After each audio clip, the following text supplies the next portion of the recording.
আসসালামু আলাইকুম। তো এইমাত্র এয়ারপোর্টে পৌঁছালাম।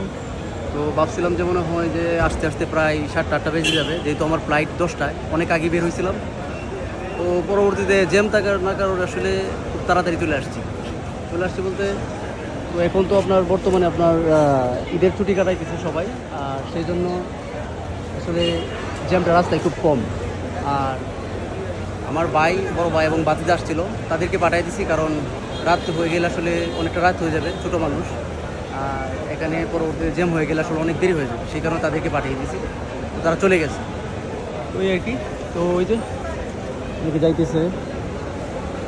তো আসলে সত্যি কথা বলতে এই জায়গাটা আসলে অনেকই আসলে ইমোশনাল একটা জায়গা, কারণ এখানে আসার পর যারা আসলে নতুন, তারা আসার পর এই জায়গাটাতে আসার পর অনেকেই কান্নাকাটি, অনেক কিছু হয়, অনেক কিছু মানে ইমোশনাল হয়ে যায় অনেক বেশি, কারণ প্রথমবার যায় অনেকেই, কেউ যায় 5 বছরের জন্য, কেউ যায় 3-4 বছরের জন্য। তো আমি এইবার নিয়ে প্রায় 7-8 বার হবে আসা যাওয়া করে ফেলছি, তো সে কারণে ইমোশনটা এতটা বেশি কাজ করতেছে না। তো যারা আসলে এখানে আসে নতুন অবস্থা, তাদের আসলে দেখলাম যে অনেকেই অনেকভাবে আসলে মন খারাপ করে। তো স্বাভাবিক মন খারাপ হতেই পারে, বাপ মা এবং আত্মীয় স্বজনকে ছেড়ে এবং দেশের মায়া ত্যাগ করে যখন আসলে প্রবাসে যেতে হয়, তো এটা আসলে কষ্টের বিষয়।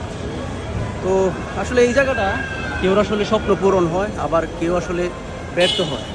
যাই হোক, তো সবাই আমার জন্য দোয়া করবেন এবং আল্লাহ যেন সহি সালামতে দুবাই পৌঁছায়।